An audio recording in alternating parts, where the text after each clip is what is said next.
Brazil. I mean, just saying the name out loud instantly brings up images of the ultimate land of football, right? The iconic yellow shirts, the samba rhythm, that pure, unadulterated joy of the beautiful game. For over half a century, they have absolutely been the undisputed kings of the sport. They set the standard for how football should be played. But over the last couple of decades, that crown has inexplicably slipped on the biggest stage. Welcome to This Explainer. Today we're going to unpack one of the most fascinating mysteries in modern sports. How exactly did the nation that literally defines football lose its dominance? And why does Brazil keep failing at the World Cup? Take a look at this number, 2002. Take a second to really think about how much the entire world has changed since then. Because that is the last time the Brazilian national team lifted the World Cup trophy. More than 2 full decades have passed. We're talking about entire generations of world-class, incredibly talented players coming and going, yet that trophy has never made its way back to Rio de Janeiro. For a nation that practically breathes football, you have to understand, this isn't just a dry spell, it's a full-blown crisis, and it's the core mystery we're unraveling today. To truly grasp the depth of this crisis, we really need to look at their baseline of greatness. I mean, look at these names: Pelé, Ronaldo, Ronaldinho, Rivaldo, Kaká, Neymar. These aren't just great players, they're literal football royalty. They're cultural icons who totally transcended the sport. Brazil boasts an unmatched 5 World Cup titles and a footballing culture that has given the world more legendary talent than any other nation on earth. The sheer volume of their historical success is just staggering. Part 1. The Last Golden Era. Okay, let's dive into this. Between 1958 and 2002, Brazil dictated the global standard of football, period. Let's look at their final triumphant campaign because it was absolute perfection. In the 2002 World Cup, you had Ronaldo returning from some really devastating injuries to score 8 incredible goals, taking home the Golden Boot. The team was virtually unstoppable. And I don't just mean they won the tournament. They literally won every single match they played. When Captain Cafu lifted that trophy in Yokohama, fans across the globe genuinely thought this Brazilian dynasty was never, ever going to end. They were untouchable. Nobody knew it would be their last triumph for decades. Part 2. The Tactical Shift. But the landscape of the sport was quietly transforming right beneath their feet. Entering 2006, Brazil had an unbelievable squad. Seriously, look at this roster. Ronaldinho at the absolute peak of his powers, Kaká, Ronaldo, Adriano, Roberto Carlos. A lot of experts were calling them the strongest team ever assembled on paper. But there was a glaring problem. They had way too much individual talent and almost no structural balance. They relied entirely on individual brilliance. So when they went up against a highly disciplined, tactically brilliant French side in the quarterfinals, masterminded by Zinedine Zidane, Brazil was totally exposed. They were sent packing. The very first real warning sign had flashed. And this brilliantly illustrates exactly what was happening globally. The gap was widening, but not in terms of raw talent. For decades, traditional Brazilian football thrived on creativity, street football, flair, and individual improvisation. It was magic. But modern Europe, they were shifting entirely toward tactical, highly organized, and deeply analytical systems. Countries like Germany and Spain were busy building incredibly cohesive structures specifically designed for long-term success. Winning was no longer just about throwing the best 11 players on the pitch, it was about having the most unbreakable system. Brazil was still banking on individual magic, while Europe was building well-oiled machines. Part 3. The 7-1 Nightmare.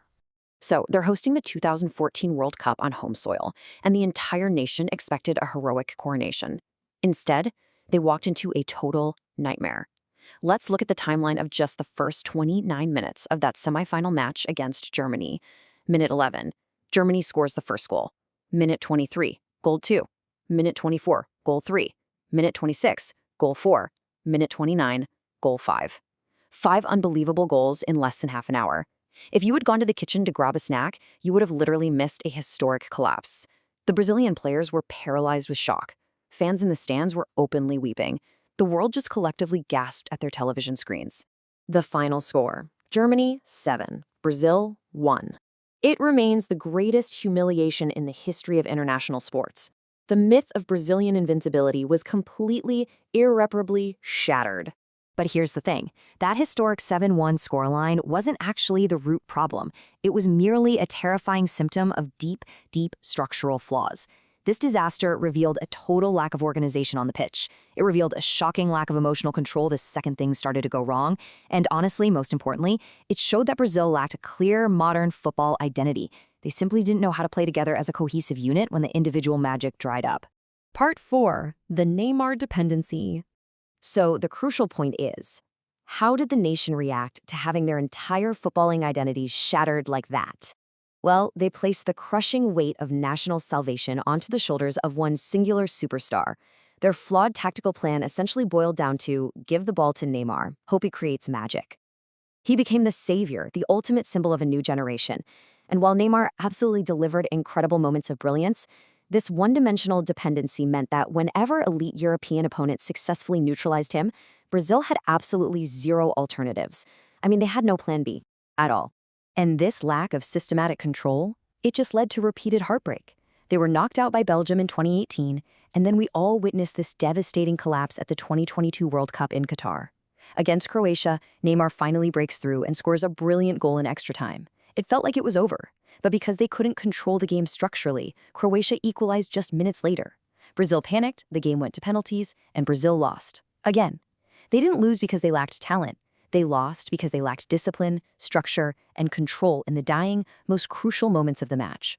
Part 5. The Pressure of History. Now, what's really interesting about this is the most insurmountable opponent Brazil faces isn't Germany or France or Croatia. It's actually their own legendary past.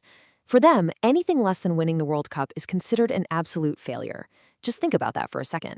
Every new generation of Brazilian players grows up under the massive, almost suffocating expectations of having to match Pelé. They have to match the mythical 1970 team. They have to match Ronaldo in 2002. Reaching a quarterfinal or a semifinal is hugely celebrated in most countries, but in Brazil, it is treated as a national disgrace. This historical burden weighs so incredibly heavily on the entire system. It paralyzes the players with the sheer fear of making mistakes. It forces coaches into really conservative or panic-driven decision-making. It turns every single World Cup cycle into this agonizing, high-stakes test of their national worth. That famous yellow shirt isn't just a uniform anymore. It genuinely feels like a heavy suit of armor that drags them down right when the pressure hits its peak.